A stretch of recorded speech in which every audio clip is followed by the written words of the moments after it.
We definitely have kind of like that family tie. It's sibling rivalry almost. Once these guys were friends, playing on sister teams, now they're separate organizations forced to do battle.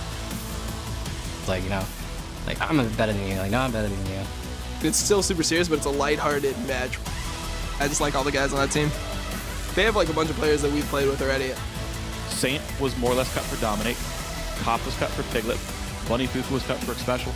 If they play like they did last time versus us, I think we'll be able to take it pretty easily. Bunny flashes in, hooks Phoenix, down he goes, 1-0 to start this one out. Piglet gets found by Haunter, roots him up and plays a solo kill for the Maokai. The former Academy team completely schooling Team Liquid. We definitely troll each other a lot, but it's all like good fun. Like, we're all like friends. We're all just like really good friends. I just feel like any other game, just try to win. Welcome, everyone, to the North American League Championship Series. The crowd are getting into the mood thanks to the folks from Summoner's Cafe. Everyone very pumped today for the matches. And, of course, the tailgating. Always with the tailgating. Some delicious-looking food out there. And then Coast discussing some pre-game strategies as they try to snap their 8-game slump when they face off against Cloud9. And here we see their shot caller High and Meteos headed to the stage for that game. Hello, everyone. I'm James Dash Patterson, and to get our day started off right, I brought along the Brain Trust, Joshua Jat Leesman, Aiden Zyrene Moon, and Sir David Freak Charlie. I'm knighted? Sir? Yes, I just knighted you on the desk. I don't think you're allowed to do that. I think you are allowed to do that. Or Aiden is. Thank you. There it is. Very much. Something is amiss. Nope. Jad is not happy Today about is that starting one. out correctly. Thank you, everyone. Well, we're now a week into the second half of the split, and with 8 games left for each squad, nothing is set in stone, but 3 teams are starting to emerge as our clear leaders. TSM, Cloud9, and CLG start the week only separated by 2 games. And I think we can finally say Cloud9 are actually back in form. They are 5-1 in the last 6 games. They started the split 1-3. It looks shaky, but I feel like they can just like ride that wave. Everyone can be fair weather fans to Cloud9 again, and they're looking awesome. They beat CLG. It's Cloud9. They're back for real. Don't we say that every single week? No. We do. I know it's dangerous. It's a dangerous thing to say. When I say it, it's correct, though.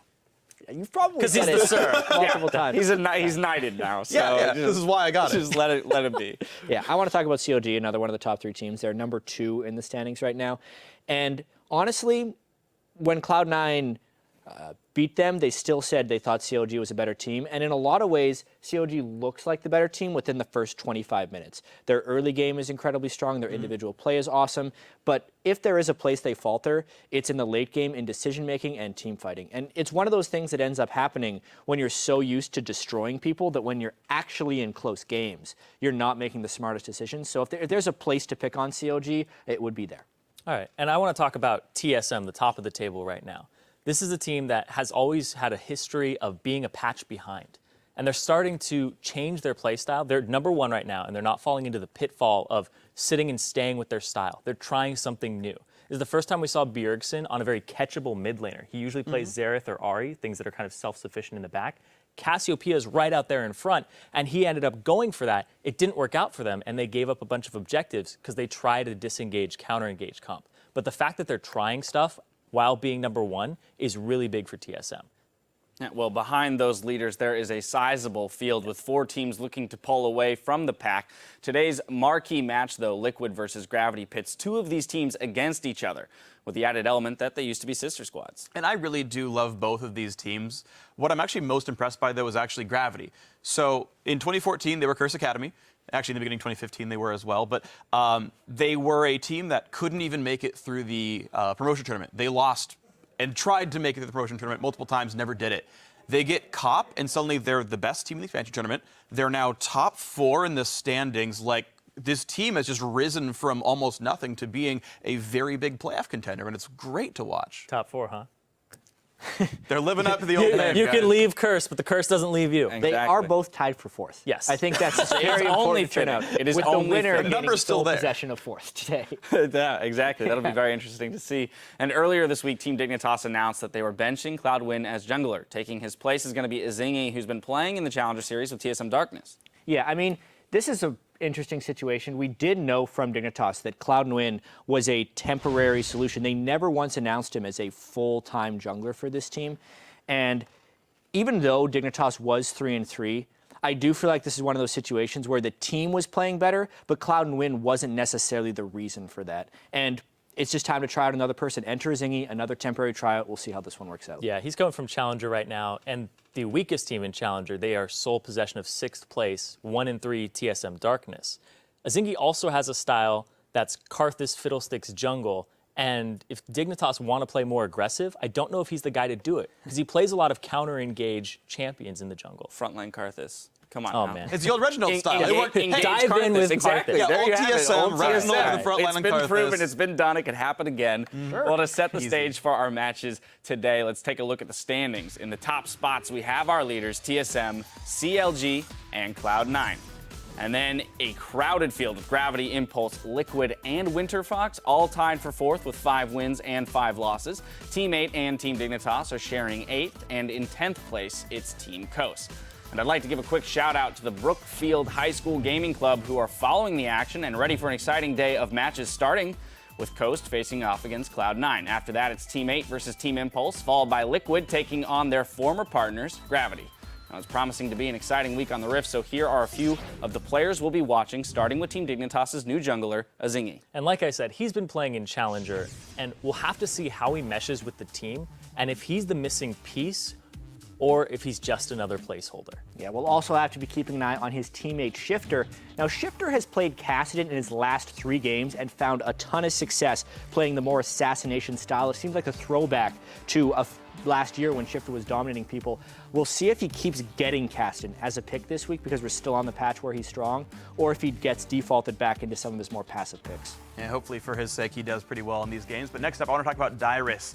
Now, he has been with TSM for basically ever, and they rely on him to go equal despite never getting help from anyone on the team at all times. And that didn't happen last week. He got picked on pretty hard by Team Liquid. He has to be able to sit there alone 1v3 sometimes and get away with his life. And hey, it's a tough bill for Dyrus, but he's got to try. Yeah, and then it's Meteos. Last week we saw him picking up more carry-style junglers with Nidalee and Rek'Sai, and it's been a good fit for Cloud9, who ended the week 2-0, and as Surf Freak says, maybe they're back. I think they We're good. are right here, yeah. And one team I think is actually now up to the table actually is Team Impulse. I've been excited about these guys the entire time.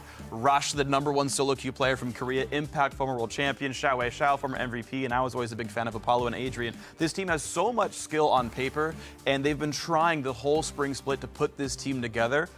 The game they played on Sunday was so darned impressive, where they capitalized on an early game lead and actually crushed the game quickly. I think Team Impulse are a real deal right now, and I'm very excited to watch them this week. Well, we're going to get an opportunity to see them in our second game of the day, but for now, we're going to throw it over to the guys on the desk to get us into game 1. Thank you very much, Dash. Hello, everyone. I am Rivington Business III, along with my partner in crime, Sam Kobe Hartman Kensler. You ready for some crime? I'm ready. Just like Gravity and Team Liquid, we're best friends, right? That's right. Right? We're best friends. Let's see. It's just going to be any other day. We're going to go tee up our first match. That is Team Coast versus Cloud9. Coast are still looking for their first win since week 1. And they are now tied for the longest losing streak in the regular season LCS with 8 consecutive losses at this point. Part of their plan to turn around the split was to bring on a more aggressive mid laner, and that was in ManCloud. Yeah, but ManCloud really did have a rough re-entry into the LCS. Coast went 0-2 last week, and he got solo killed by both Bjergsen and Slushy. At this point, one of the hardest things for a team to deal with is keeping the morale up. When you're sitting in 10th place and you're looking at auto-relegation, it can be extremely stressful and really difficult to pinpoint the root causes of the problems that they're facing. Right. Meanwhile, Cloud9 continue to build momentum as the split goes on. They had a statement win over Chronologic Gaming last week, and like the guys just mentioned on the desk, C9 are now 5-1 in their last 6 games. They have been playing really well, and they continue to adapt patch after patch as the meta changes, bringing in the jungle Nidalee from solo queue and importing Veigar support from Asia. But last week, they didn't even have to use anything new because they were given Zed twice and even Rumble for Balls, his old mainstay. 2 champions that Cloud9 have had success on for literally years. And I don't expect them to get through bans today. And Cloud9 are now putting the team's champ select into the hands of their coach, Charlie. Balls says it takes pressure off the players. Charlie taking over the pick and ban phase pretty much makes it so that no one can disagree with Charlie on what he wants to pick. And then whenever we play that team comp and we lose, there's no blame on Lemon this time. We put everything on Charlie. So no one can get mad at each other, and we just focus on moving on. If something doesn't work, it doesn't work, and we just try to fix it. That can be one of the biggest benefits. You got someone else to blame, so you don't blame your teammates. Now Charlie gets to be the scapegoat. Look at that stone cold face. And that bright, shiny hair. He's taken over Meteo's style as well. That's right. He's the coach. He's the team. Let's go. Let's check out the starting lineups. On the blue side, it is going to be Team Coast facing off against C9. It's Chris in the top lane, Impaler in the jungle, ManCloud in mid, 80 carry is Mash, and Sheep at support. And on the red side, it's Cloud9. Up top, Balls in the jungle, Meteos. Mid-high, 80 carry Sneaky, and support, Lemon Nation. We'll see what these guys have for a champ select. Obviously, it had to be up to Charlie once they said we're not going to give away the high-tier picks anymore, right? It's up to him. As Lemon Nation, the team said, we won't let teams beat us that way. We'll see if Coast gets some of those high-tier picks.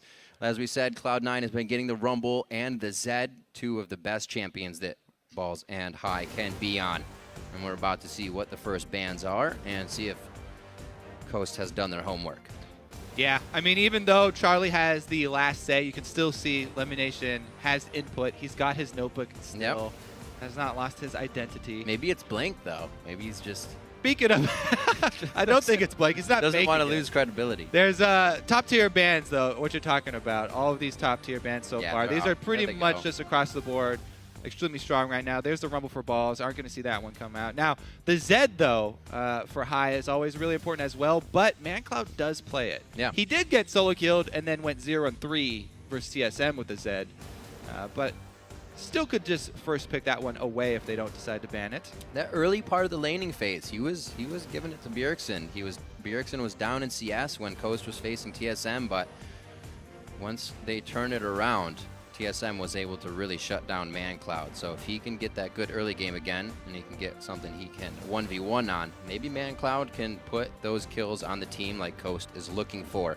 They need an early game start because the late game is something that it looks like the teams already have on top of Coast right now. And I think one of the things that could give them that early game start is a strong jungle champion for Impaler. Either the Rek'Sai or the Rengar, I think, should be fairly high priority for Team Coast. And Cloud9 with the Hecarim ban. Now, Hecarim, people have recently been seeing it in Asia in the top lane. However, this has been around in North American solo queue for a very long time, ever since Keen came over, basically. So all of the top laners on all these teams from North America do play top lane Hecarim. We just haven't seen it in the North American LCS yet because the coaches have not given them leave to pick it. It's been so great in the PTL highlights. Definitely a sight to see the horse coming in with home guards sometimes. So all 6 bans on the board. That Veigar, as we said, does get hit out. Lemon Nation won't be causing trouble with that in the bottom lane, but Morgana is first picked here. Pretty high priority put towards that.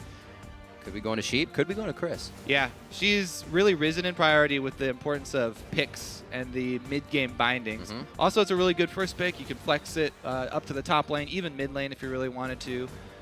From the support. But Cloud9, all according to plan here. Maokai is the go-to tank up in the top lane. He is the most reliable, really hard to push out of lane, doesn't have really bad matchups, and can flex really easily into 2 versus 1 lane swaps. So all around, Maokai just fills so many roles for a team. Very easy pickup here for Cloud9. And there's the Rek'Sai that I was looking for. They actually take it away from Team Coast. So Impaler will not get to go back to that champion, and Meteos gets to play that global game where he can, even in the late game, help Cloud9 out with their rotations across the map and swap objectives very quickly. Doesn't actually have too many plays on it because it's either being banned out or taken in the game. But we're going to see good map pressure coming in from Cloud9, like you said, with that pickup in the jungle. On the side now of Coast, they decide to go Gnar into the top lane. Kind of been put to the wayside lately, but it is going to be Chris trying his hand back at that. And Graves for Mash. Yep, so remember, this is post-nerf Gnar. A bit harder to work around Mega Gnar form. You are exhausted for longer after. You don't get the form for as long. So this is really going to test the team coordination here from Team Coast. And we'll see if they can actually work around that Gnar bar. Because Cloud9 are so good at avoiding fights that they should not take. That's definitely something that they have as a key priority. Cloud9 in fight phase in general, how they take it, the mechanics of their fights, and whether or not to be in that fight. Braum picked up once again for Lemon Nation. This will be a second time consecutively for him. He's been liking that. This is something that people have not really been pointing out recently, but Braum has really risen in priority, especially with Lemon Nation. It provides so much zone control for those mid-game team fights. The Braum ultimate, not only with the knockup, but the leaving behind the long line of slow, just enables you to have really, really good team fights inside the jungle, where basically Braum's ult can fill up an entire corridor. Looks like Jarvan will be what Impaler goes with on this. The hover back and forth. Little crowd pump. Always got to love it. Haven't seen Syndra in quite a while. May get this lock in, and ManCloud is going to be putting some Syndra on the board here as we get into week 6 of the NALCS, and Impaler will take Jarvan. Syndra's still very strong in the late game. They have a lot of long-range skill shot here from Team Coast. You can pick people with either Syndra or Morgana. So if Coast can get control of vision and lure Cloud9 into their area, then they can easily set up some plays off of those long-range CC abilities. Cloud9, though, there is the Zed that we were looking for. Hai does not hesitate to pick it up. This is Syndra post-nerf as well. Damage reduced on her Qs a lot early, so people have been starting W for level 1 harass. Also, there have been improvements to the collision with her stun. So we'll see if that works out for ManCloud, because it's been a little bit rough to work with previously. So we have 30 seconds on the clock as both teams kind of round out what they want to get out of these compositions. We continuously see Cloud9 go with this Corki for Sneaky. That usually pushes them, not pushes them, but they'll take the 2v1. They'll leave an easy lane for Sneaky. Yeah, and I don't see any reason for Cloud9 not to go 2 versus 1 in this matchup either, because they've got the Maokai. You can easily start that side camp very quickly and get to lane still. Plus, Corki want to get to that level 6 as quickly as possible. Coming in for the hugs. Corki get to that level 6 as quickly as possible for the Rockets. And then Cloud9 are so good. As soon as Sneaky has his Trinity Force, they start forcing objectives. Well, we'll see if those objectives can be forced. Knowing Gnar is also good in the 2v1, we'll see how Chris fares. We're going to be checking in to see how the fan vote stands throughout this game. So send hashtag CST win or hashtag C9 win to add LOL Esports. And we are about to start off week 6 to get on the Rift. It is Team Coast versus Cloud9.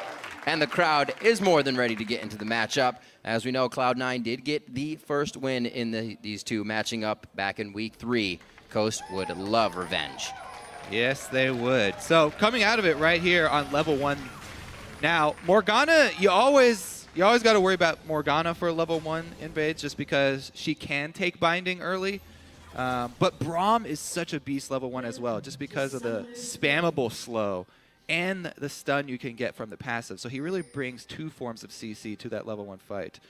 And they are meeting up pretty early here. Let's see if they can get slow on already. They can chase. Oh, hello. Oh, the 4-man slow, actually. It looks like Prey Seeker, actually, from Meteos. Just a bit of vision to follow. Nobody can follow up with that Winter's Bite. Back and forth. Go the skill shots. Good dodges. I'd say Coast comes out the worst for the wear there on that one with the HP bars. So Cloud9 gets a little bit of freedom in their movement here, and they're going to have to suspect that they should watch their walking as they get back into their lower part of the jungle. So deep wards and probably that 2v1 start. Probably. Coast do take the opportunity to get mirror the wards as well. Now, everybody should be expecting these placements for the wards, though. These are the most common level 1 placements of the trinket wards. So we'll see how each team works around it. Cloud9 already just heading up top. And Balls, as we said, starting up for the Wraith camp.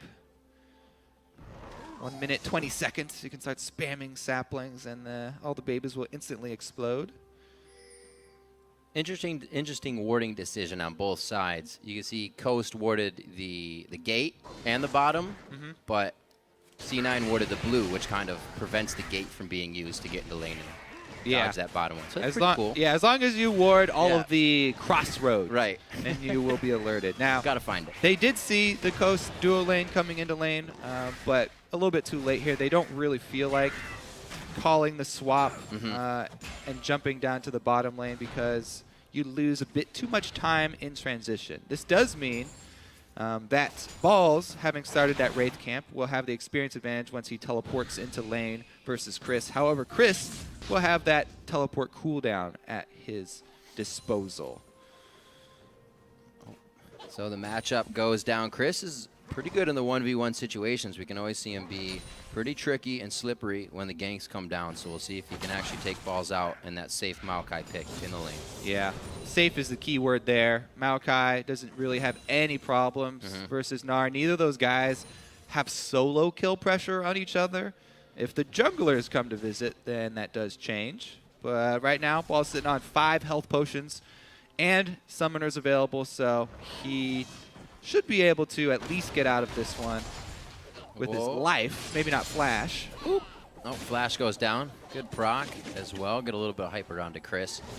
And the damage trade looks like in Ball's favor, though. Definitely has more HP to start this one off. Also hitting that level 3.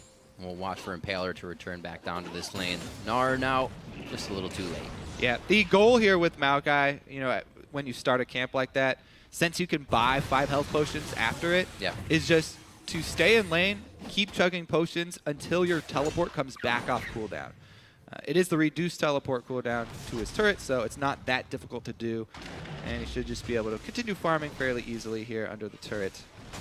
It's like Meteos using a bit of that knowledge of seeing Impaler in the bottom lane. Feels safe to take that little scuttle crab and almost finds Impaler in his jungle. Man Cloud gets popped up, but no more crowd control to follow from Cloud9 in the mid lane. But he knows it'll be dangerous now. Yeah, and that's the thing. When you pop the flash of the Maokai down in bottom lane, now generally you want to return to the lanes where you do pop the flashes, but that lane a bit less scary for Balls as opposed to this mid lane here, because Zed is always threatening to all in. So we probably will see a return from Meteos around the mid lane area. And I'm really going to watch if ManCloud gets any support from Impaler as far as warding around mid goes.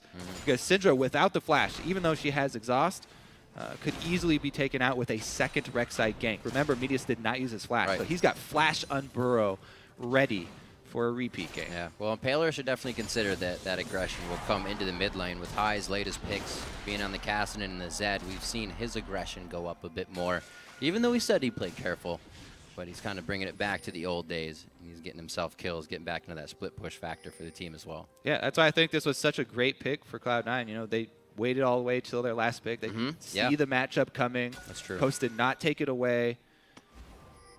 Meteos has to pop his Raptor and give away his pink ward. And Impaler has the information advantage, so we'll see if he's able to get anything out of it. But yeah, as we said, obviously both junglers know a lot of focus on the mid lane here since they popped Syndra's flash. Look at clear. There's another flash. Meteos still has his flash, by the way. And they've defended the pink ward. So it's like Flash Wars early game. Balls got blown. Now they got Man Clouds and Impalers. So C9 up by 1. We'll see if the kills will start anytime soon with all these flashes being down. We're just 6 minutes in, and everything's been pretty quiet with just the junglers kind of peeking out here and there. Yeah, the old standard lane. Since they Coastal were able to get up to the top lane with just the standard lane matchup, it's going to be a bit calmer. The other thing is that since Meteos left a tunnel by that pink ward, even though Coast know it's there, it's really, really dangerous to go clear that pink ward because not only will Meteos be able to use the existing tunnel, but he can recast and he has flash. So shouldn't be cleared anytime soon. And we already see him returning to that mid lane. Well, if this is anything like the first game in Week 3, it was only 6 kills to 4, so it may be a slow one here. These guys are definitely playing safe mode for the beginning of the matchup. High 52 to 45 in the mid lane, but ManCloud's looking to gather up these minions as they crash into his turret. Meteos was there to make sure nothing was going to happen to High as he backs as well. We'll see him now starting to come back, maybe get a Roman as he's just hit level 6.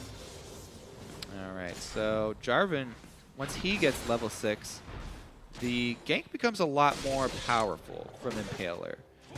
And even though Rek'Sai gets mobility with her level 6, it doesn't give her any more combat effectiveness, even if they do get a counter gank off. So we are approaching the point in the game where we're going to start to see some action. Whenever the junglers do hit level 6. That is an impressive vote. I like how the Cloud9 members keep it just under 90 as well, so you don't get the curse. The curse of the over 90. It's a real thing. The struggle is real. Meteos approaching mid again. The read here, because of the wards they've placed, he's pretty much piggybacking on high because Impaler is doing the same to Man Cloud, so great positioning. They may come up big here if High can actually dodge out the ultimate of Man Cloud. It's going to be a tricky hit once they start the fight. Sheep is also joined in. Interesting. Yeah, it is interesting because Coast have actually sent their duo down bottom. So Sheep's starting to roam already to try and get back some vision control down here, because with Impaler having flashed down, Meteos was able to get into their jungle and get that deep ward in on the red buff. So he's got a little bit more intel on where he's going to be. Also, Coast were able to swap away from Corki post 6. Yeah. Now that the Sheen plus the rockets are coming in. That helps quite a bit as well. It also helps you with taking down turrets, though. So Sneaky could just fire off rockets, get Sheen-empowered auto attacks onto the turret if he really wants it.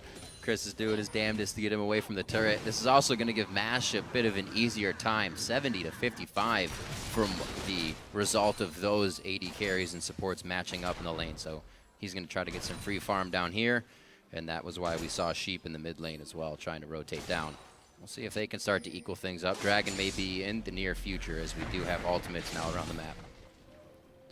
They finally take down the pink ward. Get 2 for their troubles. High, though, is taking this opportunity. You see a sneaky little move there from High.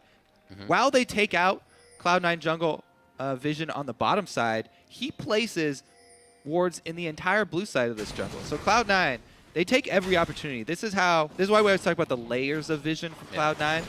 They set down one layer, it's like and an even onion. if you take it out, they're able to get some in another area on the map, and then they fight in that area. So Cloud9 are probably going to be trending towards this top side of the map still, since that's where they've been able to put all of their vision. Meanwhile, though, Coast, they took away the blue buff. They also dropped a lot of vision of their own. Balls has to play a lot more safe in the bottom lane. Right. Because Impaler's still hovering around. Coast took that blue buff, but like you said, Kobe, they ward it before they're going to take it, and that's exactly where Cloud9 is going, is from Coast Blue. High set those wards up previously, and they're able to grab what they want, probably trading and mirroring these bottom tier turrets for the top tier here. Yeah, We'll see if they basically can damage it. the only difference so far in this game, 10 minutes into this game. Ooh, hello, Lemonation under the turret. Ooh, Summoner heal. Thanks, Sneaky, says Lemon on the way out. So they're just not respecting Chris right there. No more minions left, and Chris is able to get Man. a good stun for 2 summoners earned. But the main difference up until this point was the CS difference of the AD carries. And just in the laning phase, Lemonation and Sneaky were able to bully Mash and Sheep a bit. Now, though, with Chris delaying them up top, not only did he get summoner spells, he also delayed them. So 3 members lost time on the map, and Coast are able to grab a dragon for their trouble. So that play by Chris, although he wasn't able to grab any kills, you always got to think about the map pressure that you lose when people are sustaining damage like that. It was really nice. He has really been a bright spot for Coast in the past. Been able to pull out some big plays and also draw just a lot of attention. Be a nuisance, cause chaos for the other team, and that usually results in your team getting a little bit more, being able to work the map. Now he's got some freedom in the top lane. I don't think he'll have too much alone time with this turret. He's going to back. He knows he doesn't. So the map's about to pan out. We got first dragon taken by Coast, so we'll be waiting for a little bit of action in the bottom lane to happen there. And no real spikes just yet. It's going to be off picks of Cloud9 if they can get them. I guess the same thing for Coast. Sheep roaming now. We're going to have Mash going to the bottom lane by himself. Yep, they want to swap back for the 2 versus 2 here. Graves not going to have too hard of a time. He's got plenty of flat attack damage to work with for his burst, and both junglers have been called down to the bottom side with the recent switch. Usually, as soon as you call that switch, you want to try and take advantage before the supports are able to set up their wards. because the top laners don't bring a lot of wards this early in the game before they upgrade their yellow trinket. Right. So there's usually a lack of vision right when the swap happens, but both supports getting out a decent amount of vision as soon as they get down here, so jungler job's a bit more difficult. Coast now going to be able to freeze, and that should call Cloud9 over to the mid lane. They cannot afford to have their duo zoned out. Right. They need to have some pressure on the map. So since they do not want to extend far into the Fog of War down bottom, pressure mid lane here, see if they can get a turret for their troubles, and make Coast pay for this freeze. That's some good damage there just from a Seeker's arm guard. Elimination getting caught up. Sheep going all in. Going very hard because Chris is coming in from the top. His Gnar is just wearing out, but they're able to take down Lemon. That's first blood now, 12.5 minutes in. They trade back onto Impaler, but the eyes of Cloud9 are still looking for a fight. ManCloud gets popped up, now returns. Here comes the cavalry of Cloud9. Sneaky's able to help pick one up. Balls is actually going to secure that kill.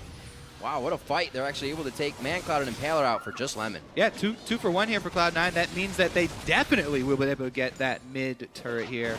Well, they'll definitely be able to pressure it, not get it. Just kidding. Good joke. I want to take another look at that, though, because that was a really weird initiation from Coast. They knew their AD carry was bottom lane. They had Mashmi holding that freeze, and then they initiated mid with 4 members on 5, calling their teleport as well. So curious initiation there from Coast, and Cloud9 will be able to get a decent amount of damage. Good timing on the Gnar. A little short for what they're able to use it for, but the kill comes up. I said it did go over to ManCloud. That's who they are going to need it on if they want him to carry the game. Meteos, we see cleaning up. Now we'll get a check on this. So let's look at this one. You can clearly see all of the Cloud9 members are already mid, so Coast know that they're outnumbered here. I guess they really just wanted to run with Chris's Mega Gnar while he still had it. You can see as he was teleporting in, Mega Gnar was almost out. Right. So it seems like a case of Coast trying to force the issue just because they want to work with Mega Gnar, but they didn't have their AD carry in place, and they definitely paid the price right there with mid lane pressure as well as 2 kills. So that's sometimes the difficulty that does come with still using Gnar. Sometimes it even forces you to play over-aggressive just because you really want to get all you can out of the ult. Well, they had themselves a bit of cushion room. The game is still very close, but Cloud9 always uses advantages very, very well, and if they get the smallest one, they can run away with it. So Coast has to be careful now with 1:30 on Dragon. They got to make sure that vision is theirs. Spikes coming out on both sides, but with that Triforce finished here, I don't know how close Mash is at the moment for his Infinity Edge, but it's going to be big. It also could be a level 11 high here if he's able to level up in this 2v1. As you go down the line, you can see all the key first items for Cloud9 done. Right. Junglers got Upgrade plus Sightstone. We got Blade of the Ruin King and Trinity Force. Maokai's Rod of the Ages is important that he got it this early, but it's not a spike yet because it takes a while to build up. But Cloud9 are really good at working around the Trinity Force for Corki, as we've seen so many times. They've even fed blue buff over to him. Oh, yeah. Which not only, you know, the mana, but also cooldown reduction helps with his ultimate as well. So he can just spam out rockets. Things seem like they're getting a little tight here for Coast. Meteos already starting to clear out the Raptor. That means Impaler loses a bit of vision to clear. And they also have 4 pink wards in their inventory for Cloud9, so they're ready to set up and take control. Coast have to be really, really worried right now. They're giving up a lot on the map. The split push has already been called by Cloud9. They have High doing work down bottom while this is all taking place mid. So the blue buff Corki at 16 minutes is such a huge amount of pressure mid that it drew everyone from Coast up to the mid lane. And this Zed split push is really easy for High to execute. They've also been able to lay really deep wards in that red side jungle. So Cloud9 just got a whole bunch off the map pressure without seemingly having to do much at all there. Just really good allocation of champions here in the mid game for Cloud9. And Meteos literally has a subway system all around his jungle. Just a quick path everywhere he wants to go, just dipping in and out of tunnels whenever he needs to get there. Coast clearing them slowly, but they have to remember that's a ultimate for Meteos to get right into the fight if he needs to back and get back in as well. Dragon time. Kobe. See Right. what happens. So Balls is pushing top side. He does not have teleport. I suspect that Cloud9 will just trade this dragon for mid turret damage and top turret damage. Because they're outnumbered, their top laner can't join. They might be able to get away with it as well. Yep, good trade. Very good trade here for Cloud9. This does, it starts to be a worry though. This is number 2 for Coast. I don't think Cloud9 are worried about giving up those mid-game team fights though, because they're getting so far ahead in gold with these early turrets that they're taking down. That was huge. It's 3 turrets. That's a gigantic burst of gold. Yeah, even though the dragon buff starts to stack up on you and you're like, oh, what about, you know, getting to number 5 really quickly? Right. The huge amount of gold means that they will easily win the mid-game team fights here. Right. So Cloud9 just have so much more money to work with that they shouldn't really have to worry about, you know, dragon number 3 or 4 anytime soon, because they can easily set up for it. They know what the timer is, or they can easily guess what the timer is and be in place ahead of time. It's a sad dragon now, Kobe. He protects. He protects no gold. He does not. He has no horde. That's why he's a bit weaker now as well. Yeah, that's true. Now, the other thing I just want to touch on while we're talking about, you know, dragon and jungler things is the skirmishers upgrade from Impaler. I'm a huge fan, or I was a huge fan of it. Oh, do until tell. now you have to pay on live. You have to pay money to switch. Isn't that always the reason? Yeah, pay money. That's usually the reasons why I stopped doing things. Too much money. But currently, the patch that they're playing on Tournament Realm right now, it's free. So you can start with Trailblazer and then go into skirmishers, which is my favorite smite for the late game. I feel like the 20% damage reduction is really underrated. Yeah. And on Jarvan, who locks someone in Cataclysm with it, he can really take advantage of that 6 seconds of 20% damage reduction. It's also really good against assassins like Zed in the late game. As we see them collapse on Coast. Looks like the teleport will come in as well. Oh boy, this could be messy. Good focus on the high. They could lose one as they start to go for Mash Me. This is going to be the full chase. Glacial Fissure comes out. The binding from Sheep, but he can only do so much for Mash. And he goes down, but they will be able to drop high. So the 1-for-1 trade. Yeah, an interesting split right now because Coast are still in between. Cloud9 have them completely encircled. But it was a 1-for-1, and they lost High, who is one of the strongest members of Cloud9 right now. That's the thing, though. Coast doesn't care if they're encircled. They will fight one side of that. Right now, going in, the Soul Shackle on Meteos. He's going to go down as well. Chris is about to Mega Gnar. Cloud9 cannot take the rest of this fight. He's going to fly over the wall. Sneaky gets hit. He does not get scattered for long enough, and they're able to turn around. Boss is going to be able to disengage this one, but Cloud9, they have to repair this. Yeah, a little bit uncoordinated with their chase up to the top. And it's a really good job by Coast, updating each other on the whereabouts of every member of Cloud9. Even though, you know, it looked pretty bad for Coast because their teleporter was caught initially. Really good job turning on the isolated members. You can say that split up a little bit too much. The same thing for Cloud9 too. It looked pretty bad, but they're still up. Just about 3,000 gold. Still up in turrets. Coast, even though this fight looked nice, they weren't able to get much. And remember, High had already used his shadow, so he's trying to wait for the cooldown to come back up right now. Has to try and dodge around with his ultimate. Oh, he has to. But he gets blasted, and the summoner's down. So that might hurt the split push a little bit. As you said, though, they're still comfortably in the lead because of all the turrets that they got, trading for dragons and keeping up the side lane pressure that they still should be able to handle this mid-game and dictate the next dragon fight. He's back down to the bottom lane. Basically nobody that can stop / catch High right now on Zed. He can freely roam down there and cause trouble.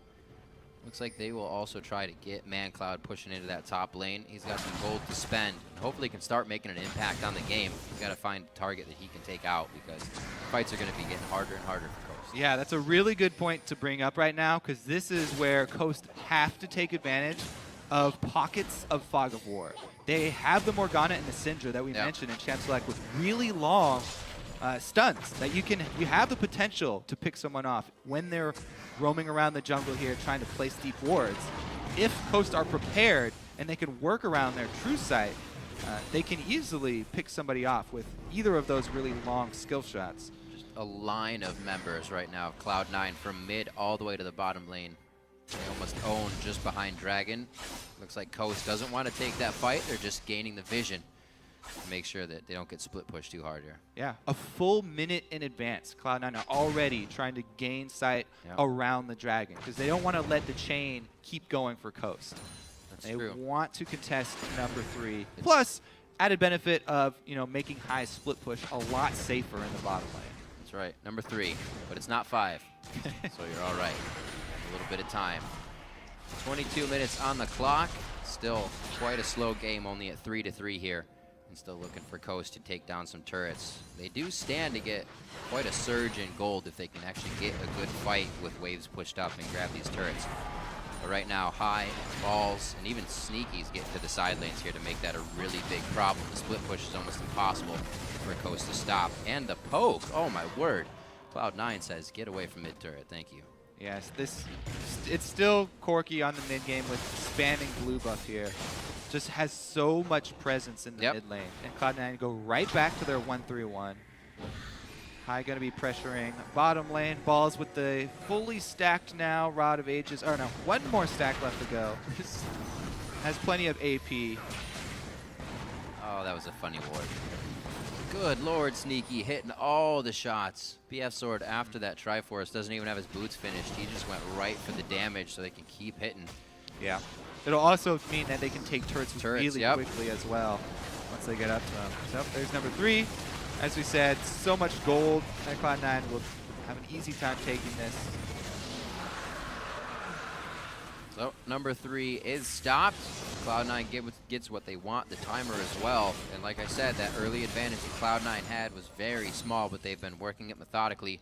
Now 4,000 gold in the lead, and it looks like they'll be able to pretty much just put the stamp on this one slowly from lane to lane, if it goes as it does now. Yeah. Like we said, Coast needs, like you said, to create those pockets of fog of war. Use Sheep, use Man Cloud, get some of these picks. And currently, they do have fairly good control over their blue buff side of the jungle, which does lead up to Baron. So if they can try and, pick Cloud9, while Cloud9 try and get a little bit of Baron vision, then that could be an opening for Coast to get back in there. Try and get one of those long-range CCs to land. But so far, Cloud9 have just not given them the opportunity. Every time they go in ward, it's Lemon plus Meteos. So they're much safer, and they also have the threat of High nearby.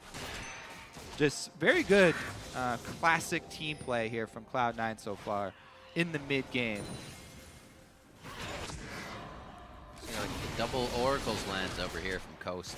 Definitely want to keep the vision out of their side of the jungle. Yeah. Man, Cloud9 also have 2 of the strongest auras in the game already. With the Frozen Heart as well as the Aegis of the Legion. So their team fight, even if Coast are able to stop the split push from Cloud9 and force them to group, is really, really hard to overcome. So again, probably just comes back to the necessity of a pick here for Coast. Balls does have teleport up once again, so both top laners can join if a skirmish does break out.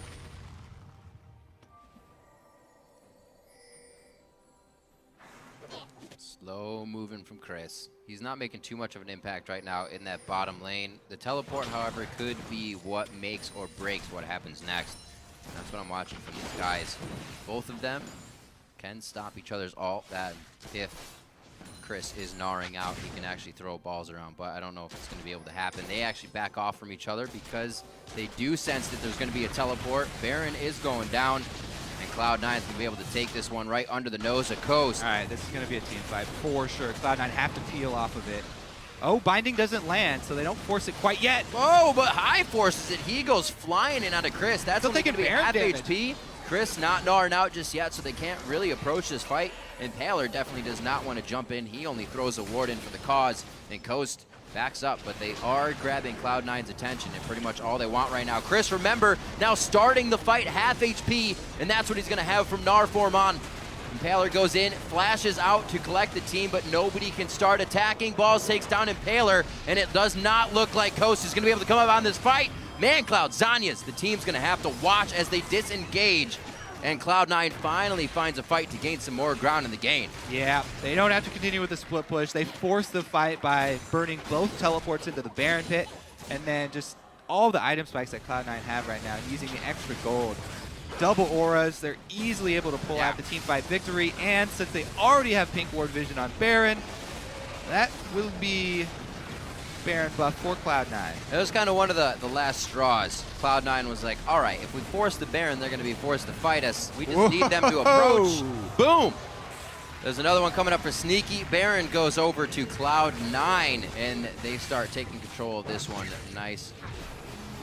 Don't think it's going to be too much longer before they get into the base. Now with Baron, they're going to be able to work the split push that much stronger, and we'll see this once again. And let's talk about, remember the line damage that we talked about for Elimination? The jungle corridors with Braum?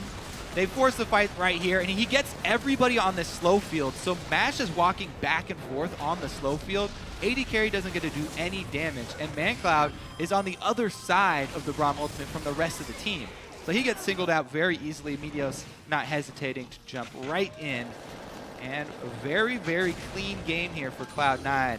Now it's just the siege and watching those skill shots as they try and make use of Baron buff. Sheep doing what he can, trying at least to get some bindings on the flank. Might be a dive here soon from Cloud9. They don't have the waves really pushed up to have high on the side, so he joins in the middle. Now they're just going to be waiting for the wave. A little bit of a stalemate, Kobe. Yeah, Syndra's wave clear is fairly decent. He's also got Graves backing him up. ManCloud, that is. Actually, he does not. Graves is a little sneaky mission down here, down bottom, taking the opportunity. Cloud9 should press in on this turret while they see Mashmi not there. Actually saw High go towards the top lane, and he turned immediately when they saw Mashmi to the bottom. Yeah. He's already trying to flank this one. Cloud9 acted immediately on seeing Mashmi in the bottom lane. All right. He's probably going to want to get back before they give up the inhibitor turret, though. Cloud9 are pressing in very quickly. He did stop his back. Cloud9 actually saw that as well, and they are going to go flying in. It's not going to be Mashmi appropriate or in range for this fight. They are just completely demolishing Coast inside their base. Chris now in the eyes of the team. He gnars out as Mash approaches. Hey! Is it going to be enough? Lemon Nation gets the summoner heal from Sneaky to save his life. And Cloud9 keeps everybody as they almost ace Coast inside the base. They're looking for the Nexus turrets. Yep. They definitely are. Looks like Mashmi has joined the party now, but it's a little bit too late here. A little too late indeed. They were trying to get the outer lane pressure, but at what cost? On Nexus turret, at least they're able to get pushed off on this one now. Looks like Chris, a little bit more damage as he deters them, but he does not want to do it with his life. They're able to push Cloud9 off finally, but that was a lot of ground gained there in just one fell swoop. Yeah. That's what's going to happen. Mid-game, really strong team fighting team here from Cloud9 press in, and you don't have your AD carry with you. So Cloud9, they pick up the Dragon on the exit path. Now, they will probably give up at least some damage on their mid turret for this, but that is just one outer turret in exchange for inhibitor, inhibitor turret, plus Dragon, and a huge chunk of farm for High as well in the top lane. Coast trying to keep up the pressure, but even 4 members of Cloud9 should be able to defend this. They have supers coming out of the mid lane. Yeah. So Coast are only able to grab 1 turret for Global Gold. And there's nothing left on the map for them to even take. So really all they have to do now is to sit inside their base and contemplate how poor they are. All right, This is the 5 versus 4, which you definitely expect if the AD carry is not there. Graves at this point is a huge part of the DPS from Team Coast. So Cloud9, very, very good job just seeing that Mashmi his bottom lane and running right past the turret. That was actually a really good ultimate by Impaler to catch 3, which eventually killed him, but if Mashmi was standing outside that Cataclysm, he would have had a lot of time for free DPS. Could have changed some minds about that fight. I don't know, Cloud9 may be too big at this point in the game. We see High now 3 items in, a Hex Drinker as well on top of Moby Boots. Sneaky's building up his own Blade of the Rune King to get a little bit of peel if Chris can even get to the back line on this one. So they're able to pretty much buy and mitigate for every member on the Team Coast. Man, yeah, I mean, Coast now, you really got to worry about the morale of the team, as we said before. Yeah. A game like this, now, when your back's against the wall, you're in 10th place. There are 2 routes you can go. You know, you can become more risk-loving and just start trying crazy strategies because you feel like you don't have anything to lose. Or you can just try and play extremely safe and hope that you can get wins against lower teams. You can't really do that against Cloud9 though. Right. If they want to pull off a win against Cloud9, they had to play something really risky, try and go with something new. But Cloud9 have just done the same old, and now they're pushing it on the base. Cleanup duty. Oh, it's going to be the 1v1 of the mid laners, but now everybody's in the fight together. ManCloud actually gets out of that one nicely. Yeah. Nice disengage. Now, he actually Zhonya'd much better this time around. Yep. You saw the first Zhonya's in the initial dive. He actually did it right after Hai got the death mark on him. So as soon as the Zhonya stasis wore off, the death mark still popped, and he still got the damage. But this time, he gets it off before the death mark lands, so he was able to survive. It's a very small win, though, as their entire base is gone. Yeah, you can only do it once, and then it takes a little bit to cool down, Kobe. And that's going to be enough of a window for Cloud9 to make the move again. They take down Chris. He's the tank. He's the biggest one, even out of Gnar form. And it looks like it's going to be one Nexus turret left. Cloud9 coming up strong in just under 35 minutes here against Coast in Week 6. They are going to be able to take down the Nexus. Nicely done. Cloud9 takes down Coast. Yeah, very well done by Cloud9. Slow and steady. Not even that slow, actually, just steady. Steady march towards the Nexus. It was a steady indeed. Getting the lane matchup, I don't think helped Coast that much with the difference that came out of that between Sneaky and between Match. There was about 20 CS in that lane, and then once they swapped back, it just allowed Cloud9 to get a little bit of the roam on, start taking all the vision that they needed. Like you were saying, they'll always place a surplus amount of wards in a spot on the map because something's about to happen there for Cloud9. Yeah, they played the lane swap really well.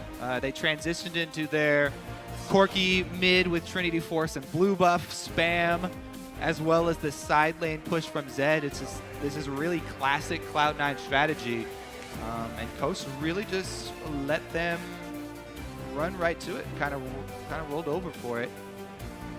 They tried to make some early plays. Impaler, blowing a flash early, but that's really about it. So how do you approach that? We see a lot of people picking up the Morganas, the Threshes, the whatever can catch you in transition. And now Cloud9's trying to bring back out the split push on one of their top champions. Does just banning out Zed stop that for Cloud9? So that's the strategy I think is most favorable versus Cloud9, is still targeting Hai and forcing him onto something else. Something that he's more uncomfortable on because, as everyone knows, he is the main shot caller. But they've even said that if he does have a bad laning phase, if he starts to get pressured really hard early, then someone else takes over. Usually Meteos will start taking over as Hai has to worry more about his own individual play. So that's, if I'm looking at Cloud9, this team, that's usually where I look to attack. And that starts in pick spans, but also into the beginning of the game. You can see Meteos went there really early. He freed up Hai. Hai, not only did he get Zed, but he also got an early Rek'Sai gank to blow Syndra's flash. So That's true. So much control for Cloud9 this whole game. That's true. It's kind of, you look at it and it's kind of like one of those, we tried something early because Impaler did go to the bottom lane. They tried to gank Balls, who we already knew was going to be a tough gank on Maokai. Balls is already a tough gank. And has 5 potions to sustain up afterwards. 5 potions because he already did a camp. And then after losing that, that's when Meteos took control. Pretty much at that point, he said, all right, I see where Impaler is, went into Impaler's jungle, blew his flash, blew ManCloud's flash, and big ups to Meteos in the early part of this game because he did free up a lot of pressure for Cloud9. He's been making the early game really easy for them. Right now, we are going to send it down to the stage where Jat's standing by on the red side. Thank you very much, guys. And I am with Sneaky of the victorious Cloud9, who just took down Coast. Now, Sneaky, I'm going to say that's for you. The crowd and the game was a little bit subdued there. Was that expected against Coast? How do you feel about that game? Because you guys won quickly, but it was a little bit slow feeling. I'd say it was a pretty clean game overall. Our strategy didn't really come with any issues in the game. I know personally I was just mid lane zoning people off and shooting rockets. That's my whole goal the entire game. So I think overall game plan went pretty well. And you guys are now 6-1 in your last 7 games. it feels like every week either the casters or the fans are saying Cloud9 is back. How are you feeling as far as Cloud9 returning to their former form?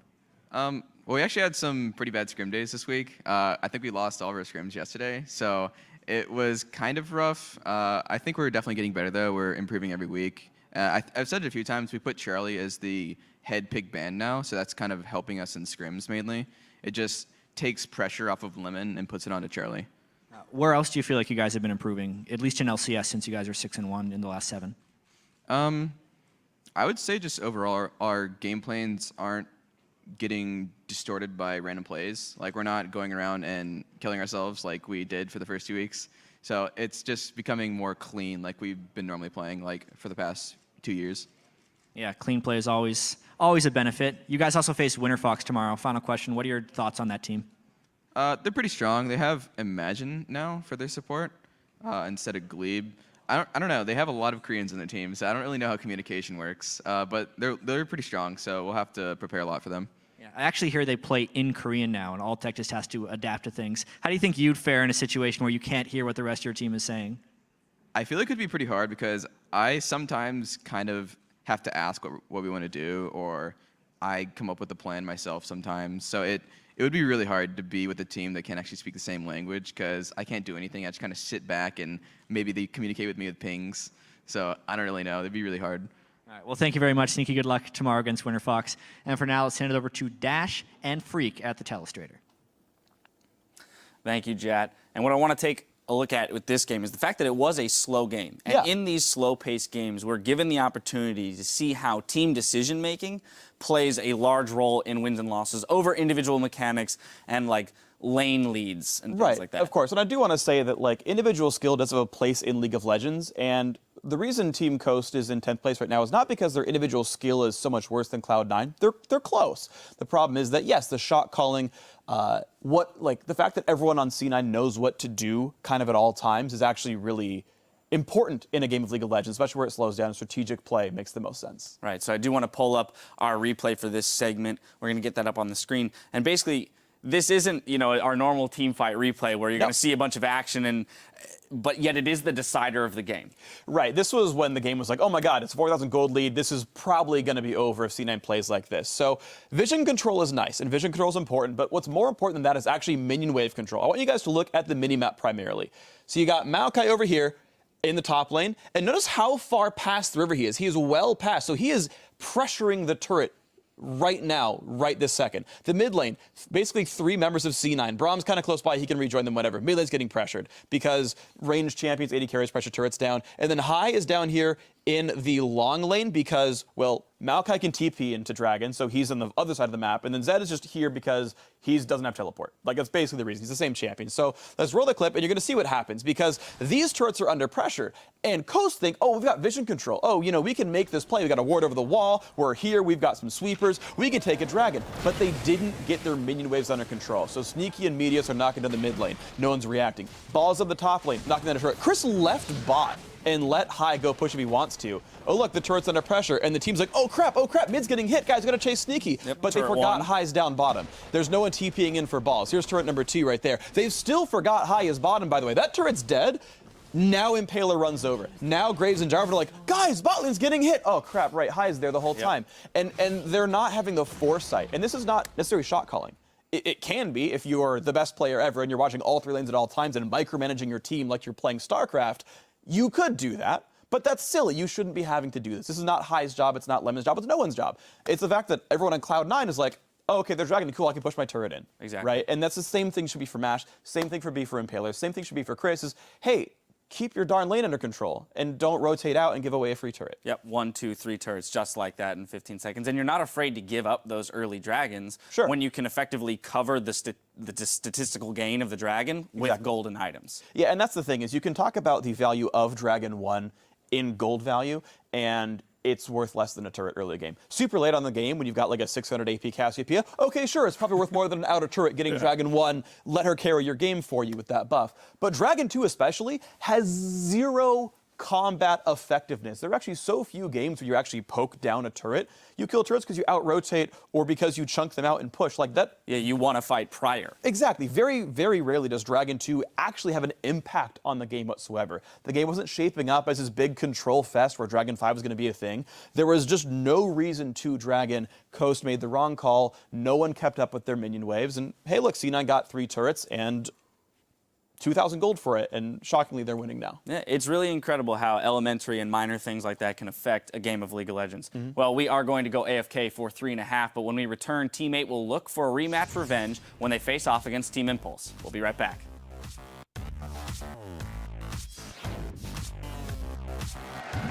We're going to go tee up our first match. That is Team Coast versus Cloud9.